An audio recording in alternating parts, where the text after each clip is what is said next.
So, and like I said, I know we talked a little bit about and this, I just want to touch on a few more. Okay. Touch on the recovery support and reentry service. Yes. A little bit. Touch on that. I am very passionate about recovery and support reentry because I am a person who was in my past. I dwelled in that. I drank, I partied, I did all the things, and I was delivered from those things. So here we are 27 years, 26, 27 years later. And I'm able to push forward and live a normal life that I don't need to drink. I don't need to do the things. I can go forth and be a productive member of society. So I believe that anybody with determination and who says, I don't want to live this certain way anymore.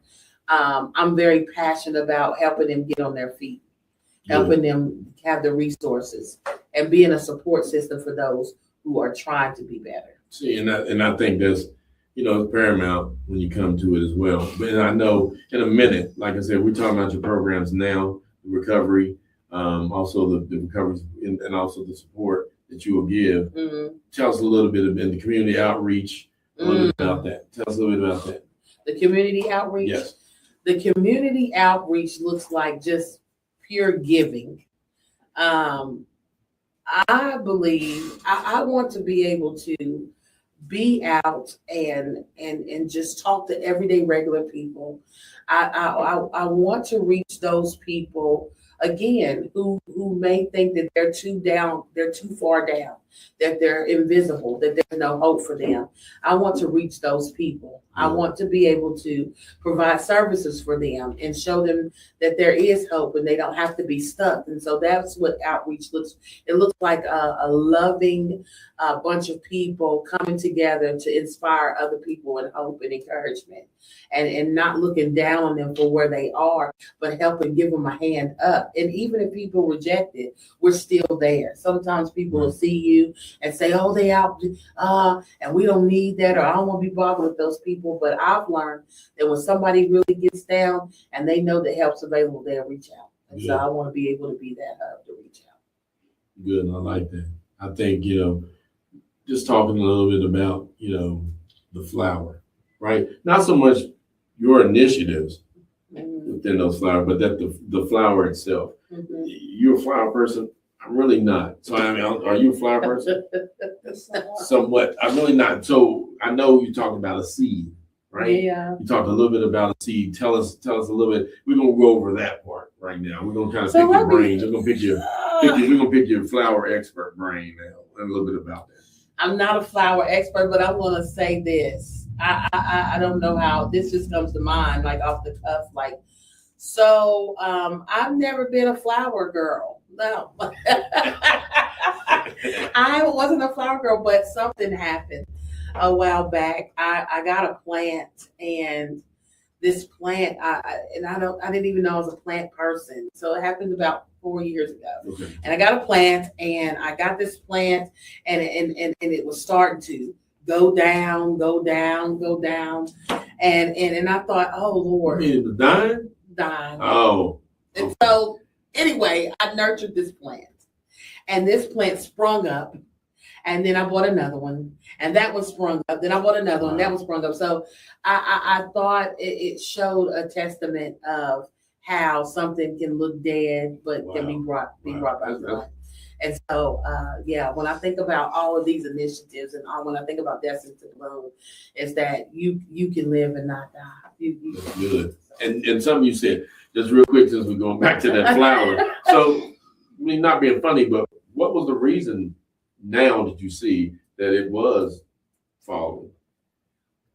And what reason do I see that it was falling? That the plant that you had bought, what was it falling? It wasn't nurtured. I was neglected. I was trying to put you on the spot. Seriously, it was. Yeah. I had neglected the plant. I was too busy doing this and that, and it looked pretty when I bought it. And that looks pretty, and I just set it on the shelf. And then I'm like, oh, I give it a little water. Oh, I give it, but it needed full attention. It needed nurturing in order to grow. See, and then I'm gonna put you on the spot a little bit. When you talk about your flower, you a little bit about flowers. But really, I mean, and that has nothing to do with your life, but just in youth like yourself, do you see that happening about not so much your household or anything like that, or but you see when you're not heard, should I say? How does that make you feel when you're not heard? You know, Well, when you are hurt though, you can still like grow. You can lean on people. You can find other ways. You can get help from God. There's always a way to get through. There's always a way. and it's something we adjusted, and I'm not going to say, but something I didn't think about, but now I know. You know what I mean? And you brought it to my attention, right? And now we fixed it. And then nobody really knows the fact that, you know what I mean? But it means something. You know what I mean? When it's talk about, I won't say equal, but definitely definitely the appearance of something, right? And it's powerful. And then you won't even know, and I'll tell you off air what you did. And it was good, but like I'm saying, it was really, I didn't know that. And I mean, that's something, adults, we sometimes look at just the picture itself. Right. Like not going back to her trying to but the picture itself, and it looks good, and then we think it's okay, then we move on. Yeah. Right. And then slowly but surely, it's not. It's okay. Deteriorating. Yeah. Time after time after time until we really look, oh my gosh. And I've done it as a parent. So I'm just gonna tell you, put myself out there. I've done it as a parent. Things, like Destined Bloom will make me think, hey, I need to be better at these things, right? Because I need to, and of course, the youth are way more important than flowers. I'm not saying flowers ain't important. Right. We need them too, but I'm just saying it just makes me think of more. I mean, think about that more as well. With that being said, going back to flower again, I know. So you gave it water, right? You gave it sunlight and care a little bit, about those things. And so tell me a little bit, which we got the answers, but tell us a little bit about the water. Who is the water? Who is the sunlight? Who is the care? Tell us a little bit about that. Oh, that's a heavy.